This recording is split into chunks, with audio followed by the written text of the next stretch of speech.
mes la CICIG dejará de funcionar en Guatemala. ¿Cómo quedarán los procesos legales? ¿Qué pasará con estos casos? De eso hablaremos esta noche con la etiqueta SF CICIG. Pero antes, los dejo con la nota del día. El Ministerio Público y la Comisión Internacional contra la Impunidad en Guatemala señalan a Gustavo Alejos por lavado de dinero, cohecho activo y pasivo, debido a que recibió $7.297.650, equivalente a unos 56 millones de quetzales, de Maynor Palacios Guerra. El dinero supuestamente vendría del pago de sobornos. El análisis financiero determinó que el dinero se pagó a través de dos offshores, Treeware Financial y General Business Inc., vinculadas a Gustavo Alejos. Con el propósito de agilizar los pagos de contratistas, en este caso de contratistas en el ámbito de la construcción, que era una modalidad que ya se conocía, pero se pudo establecer la manera en que entidades constructoras vinculadas con el señor José Maynor Palacios pagaron una comisión ilícita con el propósito de que se le agilizara el pago de deuda pendiente con el Estado y se creó todo un esquema con el propósito de lavar, de ocultar los recursos que fueron obtenidos de manera ilícita. La Fiscalía detectó que las transacciones ocurrieron entre el 9 de febrero del 2011 y el 24 de abril del 2012, época en la que Alejos fue secretario privado de la presidencia de Álvaro Colón. Maynor Palacios es el representante de las empresas Sigma Constructores, Lanelo Contratistas y HW Contractors, que es procesado por el caso Construcción y Corrupción. En esta nueva investigación figura como colaborador eficaz. Alejos habría presentado a Alejandro Sinibaldi, exministro de Comunicaciones del gobierno del Partido Patriota, con Maynor Palacios. La investigación refiere que el dinero fue blanqueado a través de la adquisición de bienes inmuebles, arrendamientos inexistentes y préstamos ficticios. El Ministerio Público solicitó 4 órdenes de captura, 5 citaciones, entre las que se encuentra la esposa de Alejos, Beatriz Hansa, y el expresidente Otto Pérez Molina. También se presentarán 2 antejuicios, contra el ministro de Economía, Cisclo Valladares, y en contra del diputado al Parlamento Centroamericano, Roberto Alejos Vázquez, padre de Gustavo Alejos. Por una Guatemala en paz, Verónica Orantes y Claudia Martínez. Bienvenidos a Sin Filtro. Comenzamos la semana, más casos, detenciones, pero queremos hacer énfasis en el proceso de transición de capacidades, traslación de capacidades al Ministerio Público. Ya estamos a un mes para que la CICIG termine su mandato. ¿Qué va a suceder con los casos? ¿Se van a caer algunos? ¿Tiene que seguir este proceso adelante? ¿Y cómo lo está llevando a cabo el Ministerio Público? Para profundizar en ese tema, tenemos con nosotros de este lado a Astor Zapeta. Muy buenas noches, Astor. Buenas noches. Acá nos acompaña Philip Chicola. ¿Qué tal, Philip? Buenas noches, Ben. Y el señor Daniel Herring. ¿Qué tal? ¿Cómo está, Ben? Muy bien. Vamos a hablar de este traspaso de capacidades. Se habló mucho durante todo este tiempo desde que el presidente Jimmy Morales pues decidió no prorrogar el mandato de CICIG. ¿Qué tanto se ha avanzado en esto? ¿Cuáles son las debilidades de los procesos legales y qué pudiese suceder en los próximos meses? Comencemos de este lado con Philip. ¿Qué va a pasar con la CICIG? Ya 3 de septiembre se acerca. Solo un paréntesis. A ver. ¿Verdad que a Gustavo Alejos se le debe conectar el wifi automático cada vez que entra a torre de tribunales? Ya tiene... Ya 5 casos. Yo creo que ya de 5 casos. Ya se ganó el balón de oro. En Zavala también. Ya tiene el wifi ahí instalado. Pero ese ahorita se está ganando el balón de oro. Claro, ya tiene profesión, sindicado en casos de CICIG. Sí, ya. Yo creo que está casi empatado con Valdetti.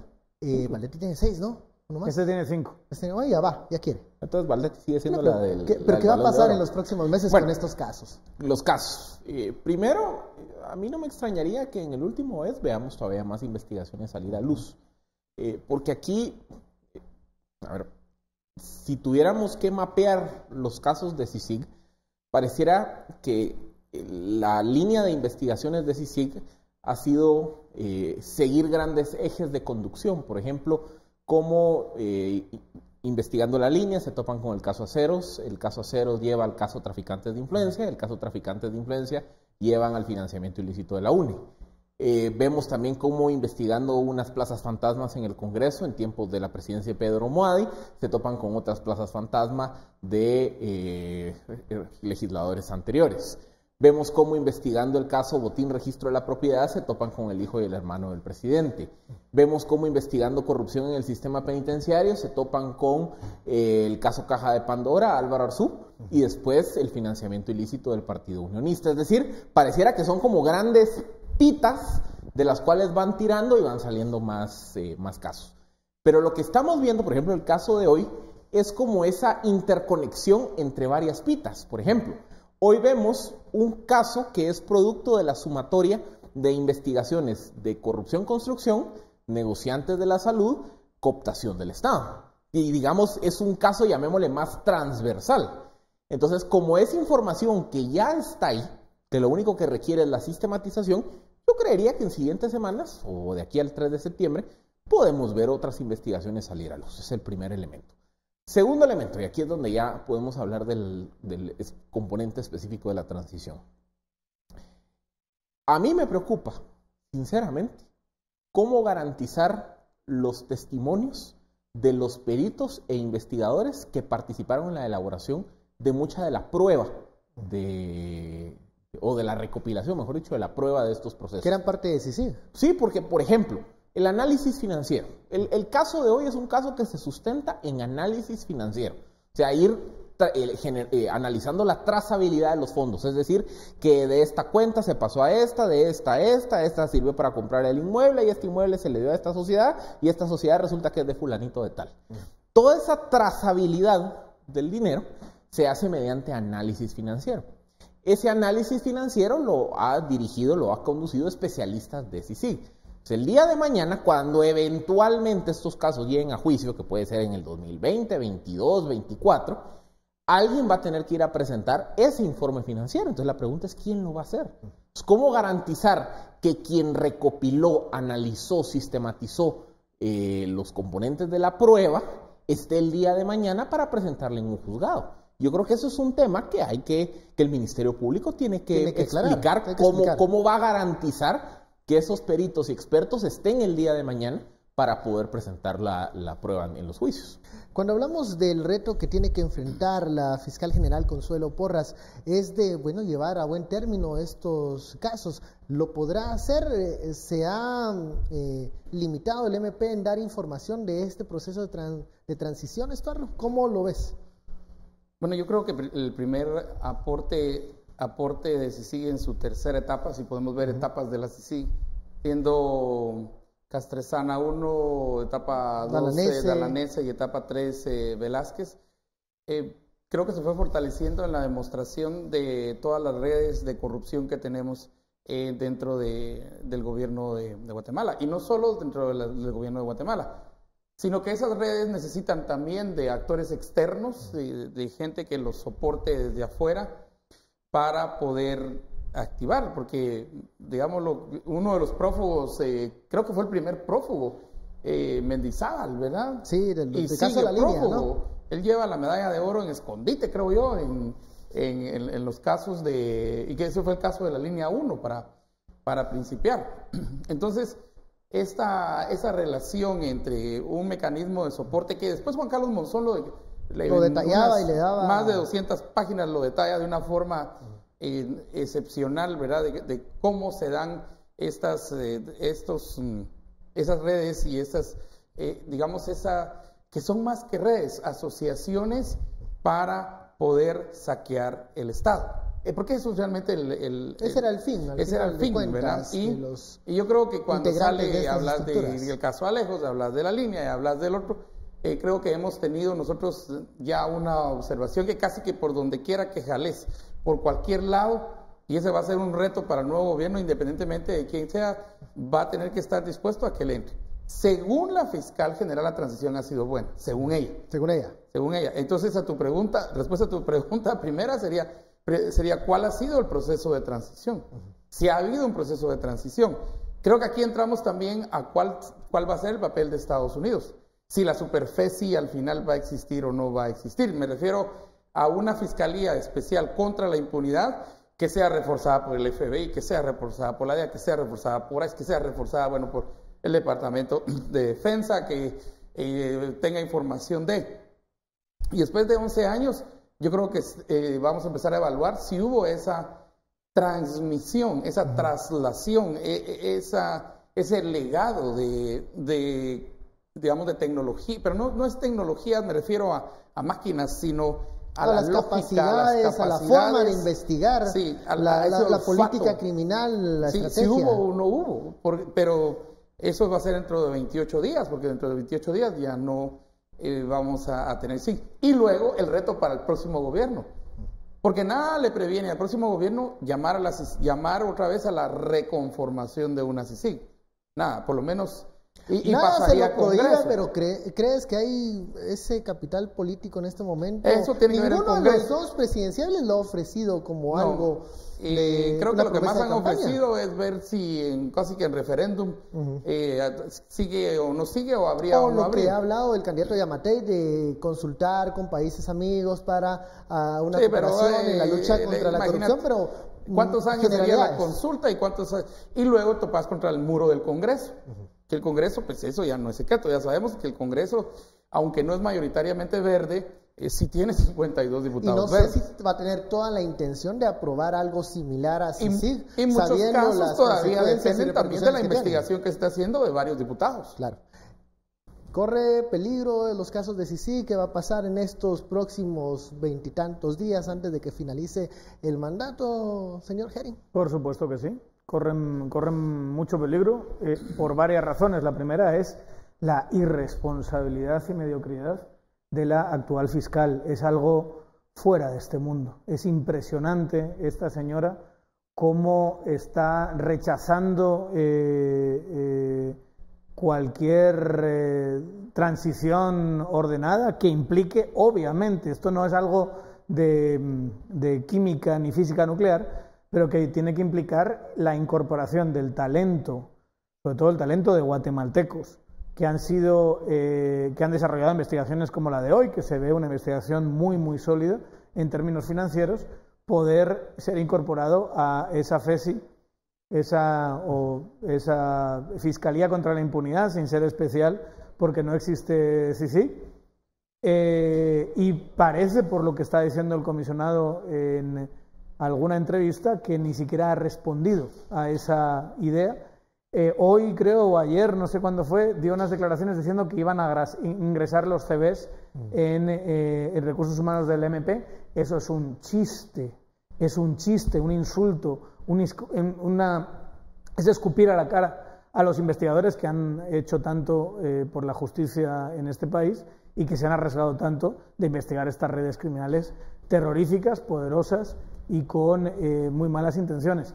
Y todo esto lo está haciendo con una pasividad y con una mediocridad que de verdad te deja anonadado, ¿no? Como algunos de nosotros creímos que, y yo me identifico con eso, creímos que ella iba a continuar con su ritmo y con su estilo todo esto, y está demostrando que es la mejor aliada de las redes de corrupción, quizás no siendo ella parte de esas redes, pero desde luego prefiriendo la tranquilidad de un sistema donde ya estaban los pactos hechos y donde no se molestaba demasiado al poder político, que lo que nos abrió 2015, que fue la posibilidad de librarnos de la corrupción estructural y sistémica del Estado guatemalteco. Ahora, Daniel, pero si estos casos se caen, la que pierde es la fiscal general, Porras. Pero, ¿qué más le da?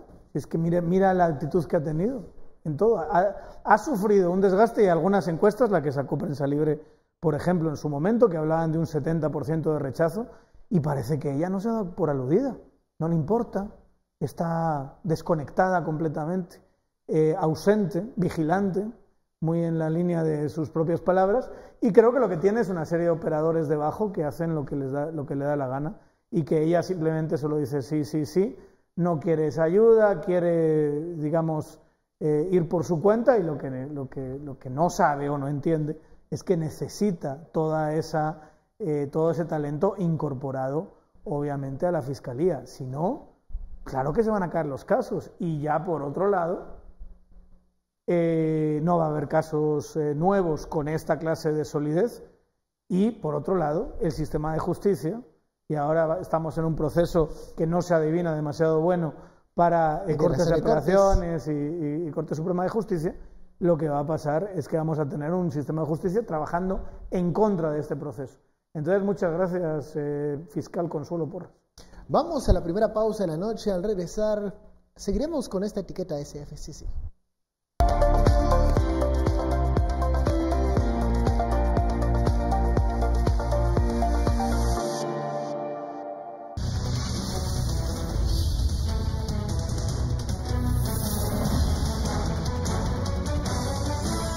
Continuamos en Sin Filtro, noche de lunes, la etiqueta SCFCC, que estamos hablando del proceso de transición de capacidades de la Comisión Internacional contra la Impunidad en Guatemala al Ministerio Público. En el bloque anterior, los analistas daban sus impresiones de cómo ha ocurrido este proceso de transición, si es que está pasando. También está la posibilidad de crear una superfiscalía, pero bueno, ya han dicho que FESI va a ser lo parecido a una fiscalía de sección. ¿Con cuántas personas se debería de contar para seguir adelante estos procesos y también para buscar nuevos casos? Pero pregunto, ¿creen ustedes que van a haber o van a existir nuevos casos como los de 2015 con este nuevo MP con FESI y CICIG integrada? Nuevos casos me cuesta verlos. Yo creo que aquí es... La apuesta es continuar con estos. Y procesar, digamos, lo pendiente de lo viejo. Yo creo que información de dónde echar o seguir tirando cuerdas hay. Yo creo que iniciar nuevas líneas de investigación me cuesta verlo, honestamente. Pero se podría fácilmente. Porque están todos estos hilos y solo hay que seguir tirando para encontrar muchísimas Pero más eso no es iniciar nuevas líneas de investigación. Yo creo que es continuar las líneas de investigación que ya están abiertas. Bueno, pero digamos, ¿qué más líneas de investigación? Como tú decías, todo está conectado. Entonces, eventualmente, tirando una cosa, te vas a encontrar con otra estructura y a eso se les llama nuevos casos. O sea, cada vez que tenemos un caso con nombre nuevo, muchas veces, y lo dice muy bien la representación de hoy, empezó con la declaración de y que está conectado con, y empiezas a ver todos los casos y al final todos... Miren la figura de Gustavo Alejos, que es maravillosa. Este corruptazo está en todos lados. De primera, digamos. Está en todos lados, digamos, al contrario de lo que le acusan, de que nos acusan algunos, tenemos bastante cuidado a la hora de decir este es corrupto o este no es corrupto, ¿no? Hay casos, se presentan, se habla de los casos... Y en algunos casos, pues, bueno, digamos, tienes que ver cómo se defienden. Me parece que, por ejemplo, los Espina pueden tener una defensa a lo que se les encontró hoy, puede que esté dentro de la lógica de su negocio inmobiliario, pero creo que como esto no es un juzgado y no tenemos eso de que los medios de comunicación violan la presunción de inocencia, es no saber qué es la presunción de inocencia. Uno, con la información que ya tiene, con los audios que ha escuchado de Gustavo Alejos, puede decir menudo, ultra, hiper corruptazo que es este personajillo de Gustavo Alejos, metido absolutamente en todo. Es impresionante. Y no solo es en todo, en cuanto a, digamos, casos, es en tiempo. El tipo es capaz de pasar de la UNE al PP, regalándole a quien sea que le toque apartamentos, haciendo todo tipo de negocios, y puede hacer perfectamente la transición entre gobierno y gobierno porque los business son transversales. Yo tengo negocios con el Estado, utilizo financiamiento electoral, regalos, prebendas a políticos para seguir garantizando determinados acuerdos. Y es impresionante como tal vez solo medicinas, construcción, exacto. Porque miren, Gustavo Alejos aparece recibiendo parte del dinero que se sustrajo de Transurbana 2 años después de que literalmente el dinero fue a dar una vuelta al mundo. Aparece después, el caso de hoy, recibiendo pagos de sobornos por obras de construcción o de pago de deuda de arrastre en tiempos del gobierno de la UNE. Cuando era secretario privado. Cuando era secretario privado. O sea, aparece, digamos, un caso que se sustrae dinero 2008 y recibe la comisión 2010 después de que da la vuelta al mundo. Pago de deuda de arrastre, sobornos por pago de deuda de arrastre, que es el caso de hoy, 2010-2011. Después aparece financiando ilícitamente al Partido Patriota en el año 2012. Después aparece en un esquema de pago de sobornos dentro del Ministerio de Salud para vender medicinas, al Ministerio de Salud, no, al ICS. Y después aparece como un captador financista de la campaña de la UNE del 2015, es decir, trasciende durante 2 periodos, 2 partidos políticos, negocios de transporte, medicamento, construcción, financiamiento ilícito de campañas, es decir, es un centro neurálgico de negocios corruptos con el Estado. Y luego le oímos intentando modificar las decisiones de jueces, planeando cómo va a hacer una campaña de desinformación hacia el comisionado, que le gustan los hombres, las mujeres, si no tienen novias se las inventamos. Todo ese tipo de cosas. Ahí Gustavito, que bien nos fue con las farmacéuticas y todo ese tipo de cosas que dices, bueno, este mismo llega a estar activo y operativo, que no sabemos, pero en este gobierno, y vamos, que se hace la transición también, exactamente la misma transición. ¿A qué te parece Gustavo Alejos o habrán otros Gustavos Alejos? Eso iba a preguntar yo ahorita. Sí, porque están en todos lados. Sí, exactamente. Y creo que ese es una de las, ese sería un ejemplar, ¿verdad? Los casos que están mencionando de cómo y cuántos podrían haber en este, y yo no solo digo a nivel enorme así sino también a niveles municipales, a niveles de consejos de desarrollo. ¿Cuánta gente se dedica exactamente a esto? A sobornar para obtener una obra, y lo peor es que han permeado todo el sistema de desarrollo que va desde los COCODES, los mismos COCODES. Muchos COCODES han sido sobornados para que firmen, para que pidan entonces la empresa X, o la empresa Y, o la empresa Z. Y pasa por el COMU y CODERE, y eso, entonces en lugar de haber logrado un proceso de desarrollo de arriba hacia abajo, o como se diseñó el otro, de abajo hacia arriba, de COCODES en todo ese nivel hasta consejos de desarrollo, y lo único que sí se descentralizó y lo único que sí fue integral en todo esto y que sigue siendo integral es en la corrupción, en los COCODES. Uno. Dos, tu pregunta acerca de, digamos, cómo pudo haberse hecho. Creo que por los números que han dicho, son 60 personas o 60 guatemaltecos que trabajaban en la CICIG. De esos, se ha mencionado que 25 podrían pasar al MP. Y yo aquí tomo lo que ustedes acaban de decir, que mucho de ese conocimiento y mucha de esa traslación de conocimiento habría sido, por lo menos en una decisión de pasar ese bloque de personas hacia meterlos en recursos humanos no es eso. No, yo sé, por eso, digamos, meterlos en ese proceso como que no. Digamos, el proceso de aprendizaje, ¿dónde los van a mandar? De capacitación. A la Fiscalía contra robos celulares. Ellos ya tienen eso, o sea, no tienen que hacer ningún sistema de oposición. Pero entonces, meter a estos 25 iniciales en ese proceso. Ahora, pero si te interesa obstaculizar el trabajo de estos 25, haces eso. No, si no quieres que algo avance, es una comisión o meter los recursos humanos. Claro, ¿verdad? Una mesa de diálogo. Sí, pues, entonces, ahí hay conocimiento.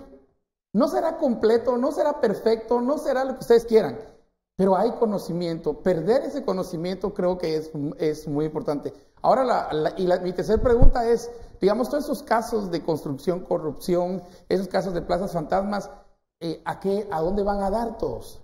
No de dónde salen, sino conociendo los casos, que aquí sería inverso, ¿a dónde van a dar? Y uno de los lugares donde van a dar es el Congreso de la República. Entonces, hay plazas fantasmas, construcción y corrupción, vemos un montón de casos que todos están, y cuando uno mira, ¡fum!, en el Congreso, ¡fum!, caen en el Congreso, ¿verdad? Aún el financiamiento, que estabas hablando, Felipe, ¿dónde cae? En el Congreso de la República al final del día. Porque el Congreso también tiene otra decisión, por ejemplo, el estado geográfico de obras, la determinación de los situados constitucionales, hay mucho dinero en esto. Otro lugar a donde van a dar es la SAT, específicamente aduanas. Entonces, hay lugares muy específicos en los cuales... Pero yo me imagino, todas esas estructuras que habla Estuardo, pues se pueden ver motivadas si se comienzan a obstaculizar los procesos ahorita, si no hay condenas, si no hay juicios, si el juicio se atrasa, si a los investigadores que ya tenían cierta capacidad los están mandando a recursos humanos para que van a hacer todos los procesos nuevamente. No, pero eso, ¿cuáles son las señales que estamos mandando también a esas estructuras que se pueden volver a reagrupar? Yo creo que va a haber caso a caso, yo creo que hay casos que ya están presentados, avanzados, y que me parece que es muy difícil que se libren de ellos. Por ejemplo, Gustavo Alejos hoy se veía francamente afectado, y no me extraña. Me parece que las transacciones que se le han identificado, las simulaciones de contratos que se le identifican, como clarísimamente es lavador, recibe sobornos, da sobornos. O sea, una joya. Y cuando tienes la parte financiera es muy difícil de librarte de esto. O sea, Una cosa es que entres en algunos casos que tienen cierta polémica de interpretación, el tipo de delito que se les puso, que dependía mucho de la declaración de vete de saber qué colaborador eficaz. Esto es puras transacciones de banco que no mienten. Y luego, es que vean, el caso de hoy tiene, yo creo que aquí en Guatemala tenemos para profundizar sobre el estudio de mecanismos, redes y tipología de corrupción. El caso de hoy me parece... Repetime otra vez, mecanismos, redes y tipología de corrupción. El caso de hoy me parece fascinante desde una perspectiva de análisis de lavado de dinero. El caso de hoy, si lo queremos simplificar, muy sencillo, no era nada más que una estructura de un desarrollador inmobiliario que prestaba el servicio de pagar sobornos a través de inmuebles. O dicho de una forma más sencilla, supónganse que Daniel le quería pagar un soborno a Ben, pero no quería dinero de por medio, no quería que hubiera trazabilidad financiera. Entonces yo, que soy desarrollador inmobiliario, que tengo mi edificio de apartamentos, ofrezco un servicio, que es decirle, mira, vos le querés pagar un soborno a él, bien fácil. Comprame un apartamento y vamos a crear toda una estructura legal financiera para darle apariencia de legalidad a esa compraventa. Y a cambio, yo agarro uno de esos apartamentos, lo aporto a una sociedad anónima, que después esas acciones se las doy a una offshore y después te transfiero las acciones de esa offshore. Entonces vos te volvés el dueño de ese apartamento.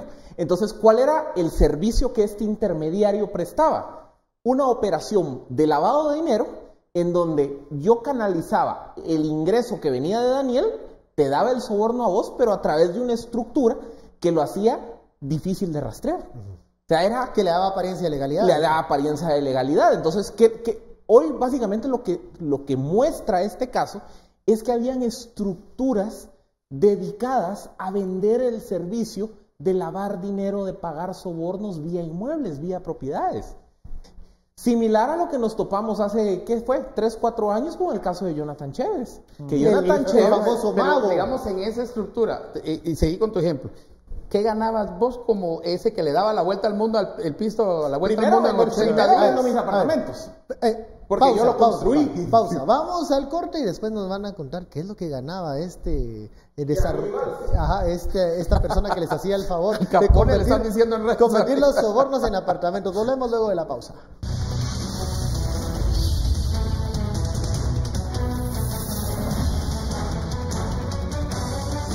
Continuamos en Sin Filtro, la etiqueta SFCC. Interrumpí aquí a los analistas en el momento que Estuardo preguntaba, bueno, ¿y qué gana esa persona que convierte los sobornos en apartamentos? ¿Cómo es? Por ejemplo, el caso de hoy, para ponerle ya nombres y apellidos. El intermediario era el señor Williams Gallardo, conocido como Billy Valls Gallardo. Que, por cierto, la declaración de Anneliese Herrera lo tiene vaciando. Un apartamento lleno de pisto, junto con Anneliese Herrera y otra persona, que no recuerdo ahora mismo el nombre. Creo que el hermano es Inival. Y lo estaban metiendo en una suburban y no había forma de meter todo. De que todas las valijas llenas de pisto. El carro que al final enterraron, dice ella, ¿no? Que lo fueron a enterrar a un lado. Eso está, digamos, en la declaración. Está en la declaración, pero digamos, esa persona... Un carro lleno de dinero. Que obviamente, solo por decir Anneliese Herrera que hizo eso, no estaba acusado de absolutamente nada, porque esas otras mentiras que nos han contado algunos propagandistas, que solo con que un colaborador eficaz mencione un hecho delictivo ya se procesa a la persona. Eso no es verdad. Que ya se había hablado de que había hecho eso, que obviamente mover dinero ilícito y ocultarlo no es algo legal, aparece en este caso. Solo para poner el contexto, ¿no? Por ejemplo, entonces, el señor William Gallardo es un desarrollador, o sea, él construye edificios, apartamentos. Entonces, ¿qué pasa? Él tiene un edificio de apartamento, que era Casa Margarita, en la zona 10, y entonces él presta su servicio de decirle, mire, usted, Minor Palacios, de una empresa constructora, le quiere pagar un soborno a Gustavo Alejo, secretario privado de la presidencia. Usted no tiene que conseguir dinero, no tiene que depositarle, no le tiene que dar el dinero en maletas.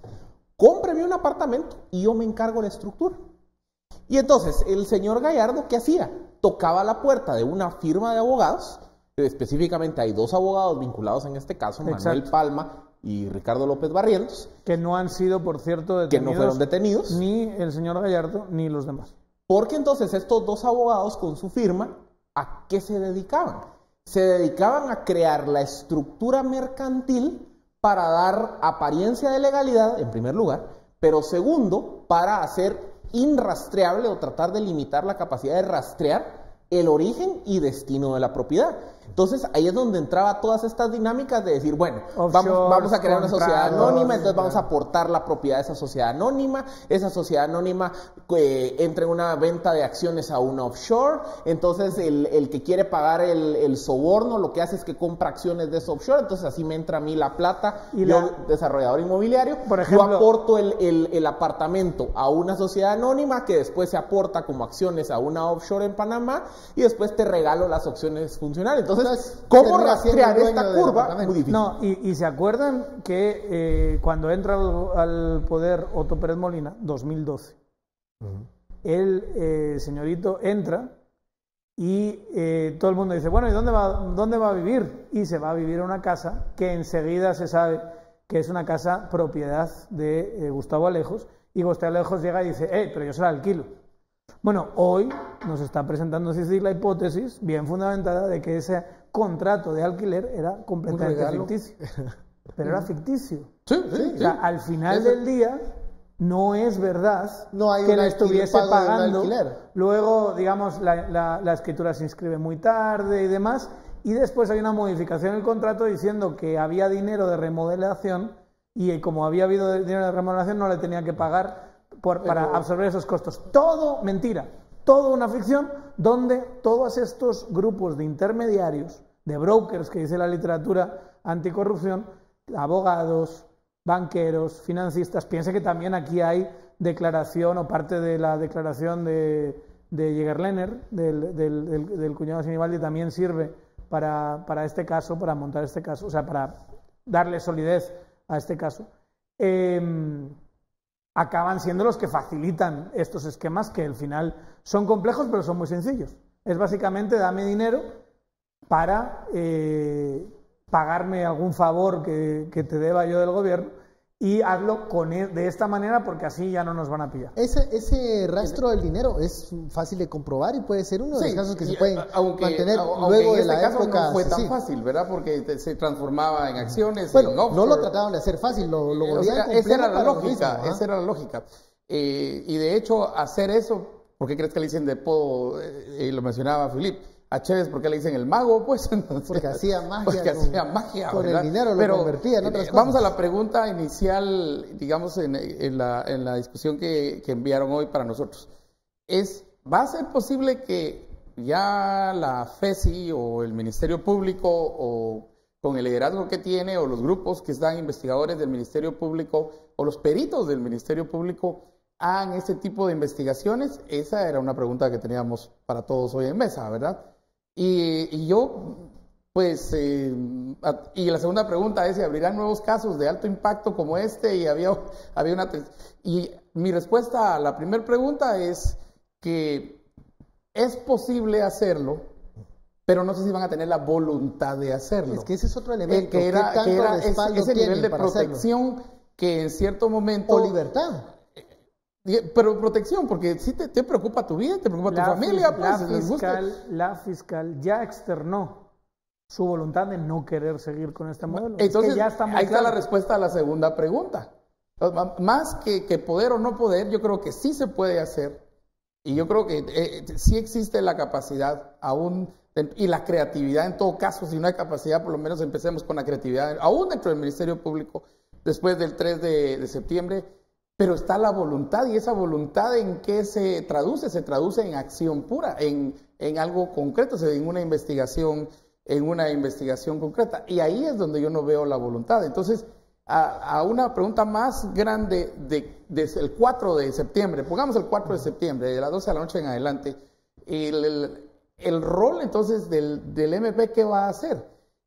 Y no hay un personaje así, este no es uno, es que este puede ser el ejemplo de muchos otros personajes, de algunos que estén en agricultura, de otros que estén en minería, de otros que estén en deportes y cultura. O sea, hay que darle esa protección y proveer de ese espacio seguro para poder seguir investigando a esta nueva FESI que está ¿Lo integrada va a dar con la el CICIG? MP? ¿Tiene el MP la posibilidad ¿Cuál de será la darlo hoy? respuesta? ¿Crees que lo va a dar? ¿Va a estar presionado para que lo dé? ¿Lo debería dar para que los casos... Bueno, que continúen? debería darlo, Claro. ¿verdad? Porque la investigación es investigación, o sea, es irrelevante a quién estés investigando y hay un método y hay protocolos.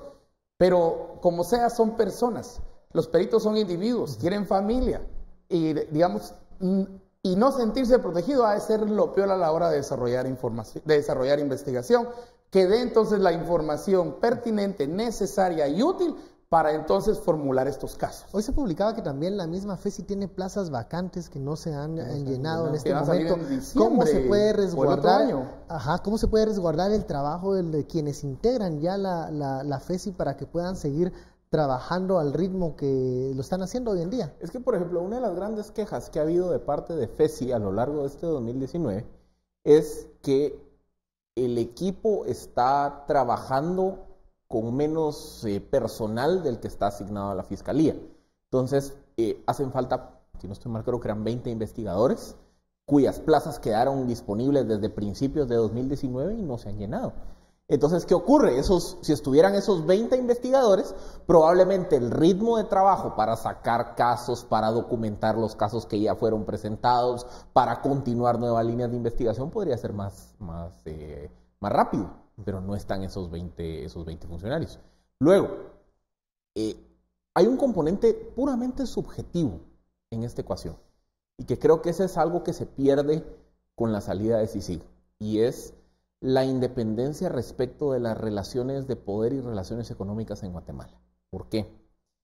Porque para un investigador internacional que le dicen, mire, analice la trazabilidad financiera de estas transacciones.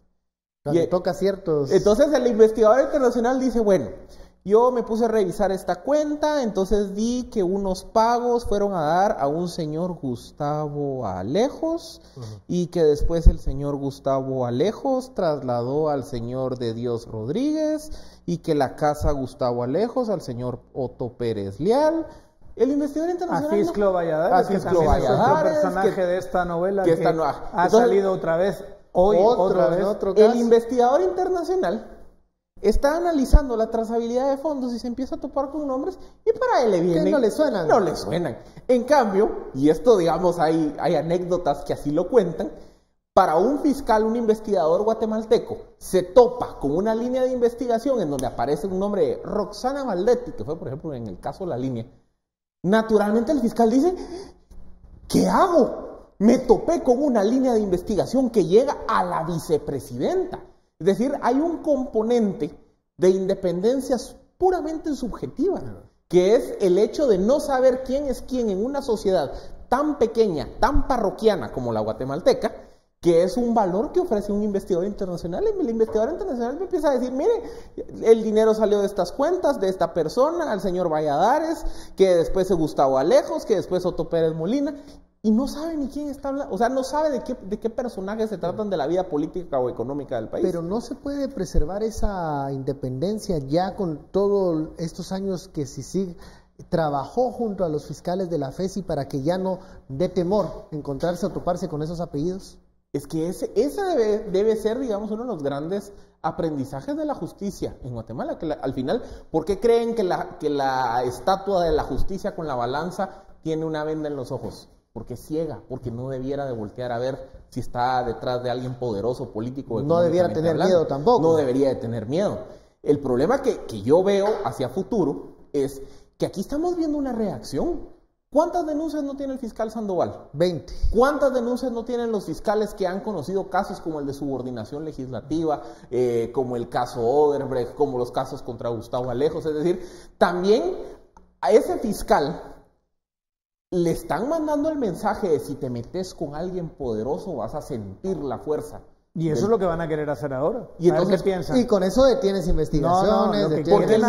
Lo que quieren ahora es decir, Guatemala nunca más su propia versión, y que jamás vuelvan a tocar las estructuras de poder que han tocado. Gustavo Alejos no se puede ser más poderoso de lo que fue Gustavo Alejos en su momento. Alguien que tiene el poder que tenía en época de la UNE y que se traslada a época del PP, y que si hubiese ganado Sandra Torres se hubiese trasladado otra vez a la época de la UNE, y así se pasa de gobierno en gobierno manejando una cantidad de recursos y poder tremenda.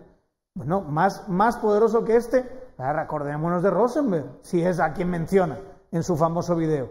Es a la cueva de ladrones y Gustavo Alejos. ¿Y cuál es el mensaje que le quieren enviar a los... Dejemos a los fiscales que están hoy, porque los fiscales que están hoy ya están curtidos en esta batalla.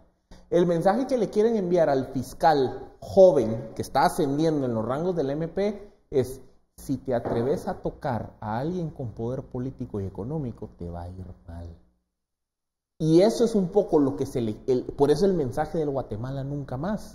Que es decir, nunca más otra vez actores de esa envergadura van a estar sentados en el banquillo de los acusados. Y el mensaje que se le quiere decir a los operadores de justicia, fiscales y jueces, es: si se atreven a ponerle un dedo encima a actores de esa envergadura, les va a ir mal. Ese es, digamos, el regreso del péndulo a lo que personajes como Alejos, Juan de Dios Rodríguez, Otto Pérez, Valdetti quieren apelar. Y a mí lo que me preocupa es que hay muchos cómplices que creen en esa teoría. Vamos a la pausa y seguimos hablando de este regreso del péndulo. Volvemos luego de la pausa.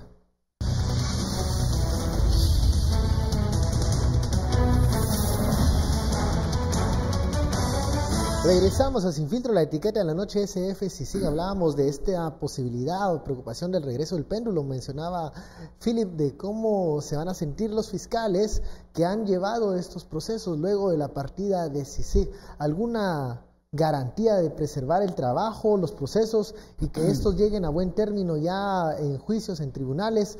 ¿O cómo no sentir la presión de, bueno, ya no estamos sin el respaldo de la CICIG? Mira, yo creo que tendríamos que ver cómo actuaron otros países que pudieron agarrar corruptos de alta magnitud. Sí. ¿Qué hicieron? Y vamos no sé, veamos casos, digamos, ¿cuál ha sido el rol de los fiscales, de los grandes fiscales en estos países donde ha habido casos en los que tienen que perseguir? Y sí, algunos han aparecido, algunos han aparecido muertos, ¿verdad? Uh-huh. Y por supuesto que el temor va a existir, por supuesto que el temor no solo, digamos, de investigadores, de peritos, de expertos guatemaltecos va a existir por ellos y por su familia, porque no olvidemos que mucho de esto a quien realmente amenazan con pegarle es a la familia, ¿verdad? Entonces, si te metes ahí, y entonces te mandan itinerario, te mandan a decir a qué hora salís, a qué hora entras, dónde estudian tus hijos, qué hacen, qué colegio, hasta quiénes son los compañeros o sea, hay formas de intimidar para que de no sigan adelante con su trabajo, así muy directas para esto. Ahora, tendría que tener el apoyo del ministerio Público, obvio. El mismo apoyo del Ministerio cuando la fiscal general Público no te traslada mucha Segundo, seguridad. Las mismas autoridades, salvo el Ministerio Público, porque aquí tienen el apoyo también de otros investigadores, ¿verdad? Por ejemplo, los investigadores de la misma PNC, o investigadores que, por ejemplo, apoyen desde la IBE, o de investigadores que apoyen desde otras instituciones hacia el Ministerio Público. Lo cierto es que no hacerlo, lo único que va a hacer es que los otros que no han sido detenidos, que no han sido arrestados, que no se ha mostrado la cantidad de casos en donde están, no solo se van a fortalecer, sino que van a contraatacar. Ese es realmente el verdadero problema que tienen ahora quienes ya investigaron. No para decirles a los nuevos no investiguen, sino simple y sencillamente porque todavía para ellos hay una cuenta por cobrar. Hay un interés también de ya salir de esos procesos. Salir de esos procesos. A esto sumémosle cómo vamos a quedar en las Cortes de Apelaciones, cómo vamos a quedar en la Suprema. Y el gran debate que hay ahora acerca de las comisiones de postulación.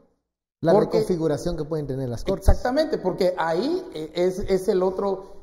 Entonces, al final, si no tengo apoyo, o no siento el apoyo del MP, y aún llevando el caso, lo llevo a un juez, ¿verdad? A un juez que uno dice, no sé cómo va a dar este juez. entonces lo único que hace es exponer a quienes hayan hecho la investigación, a quienes lleven hacia adelante la investigación. Y eso es lo que va a ser bastante difícil, entonces, que haya gente que se atreva a entrarle. Aunque yo creo que sí hay, fíjate, yo creo que sí hay. Por eso yo regreso a países en los cuales... Pero regresa, di uno. Sí, han hecho investigaciones de presidentes y de grandes niveles de corrupción. Perú, el mismo Brasil. Odebrecht, por ejemplo, ¿verdad? ¿Cómo se va el caso? Les ha costado el caso en los dos casos, ¿verdad? En Perú y en Brasil ha costado sangre, sudor y lágrimas. Hasta que también intervino Estados Unidos y le pone esta gran multa. En el caso de Perú, la multa creo que más grande de la historia. Cuando hubo ahí, incluso el fiscal en su momento quiso cambiar a los fiscales que estaban encargados del caso, pero también, ojo, hubo una respuesta de la sociedad organizada y salieron a las calles y se tuvo que ir el fiscal. No hemos hablado, del ciudadano, de usted la no hemos hablado ciudadanía que también. está durmiendo puede estar diciendo, bueno, ¿y por qué la fiscal general no hace nada? Pero está haciendo la sociedad organizada algo, la Fíjate sociedad que civil, solo con no hacer nada, solo con no hacer nada, le están dando el beneficio. Exactamente, le están dando el beneficio a los malos. Solo así, es como cuando pasa el avioncito lleno de droga, vos mira para allá, ¿ya? O mandan a las patrullas entonces a Ciudad Quetzal porque la droga va a pasar aquí por Villanueva. Entonces, es solo no hacer nada. O sea, a veces les pagan por no hacer. El ciudadano pudo haber hecho algo y el 16 de junio votó por gente que no quiere la CICIG. Es la realidad. Es la realidad. Bueno, no había muchas opciones tampoco. Pero había opciones que sí habían planteado un poquito más de apoyo. Yo entiendo.